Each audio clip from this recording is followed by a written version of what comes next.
калі будете уважно читать свой подручник, что потом с тягом часу, коли оценивается это, то некоторые русские драматурги говорят, что, мовляв, национальным литературам было нечто дозволено больше, чем нам. Ну, поскольку я представляю русскую литературу, русскую драматургию. Значит, ну, вернемся, у нас период, значит, другая полова 50-х и 60-х годы.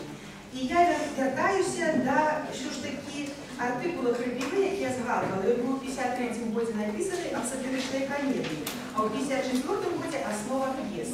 От фактично вже ці артикули, вони починали те, що, ну, відбувається дискусія, ну, спочатку у самих критиків, розумієте? І у самих драматургів. Тобто вже два направки починають діяти, а тим, ну, говорка йде, що ж зробити, як, що ж таки, драматургія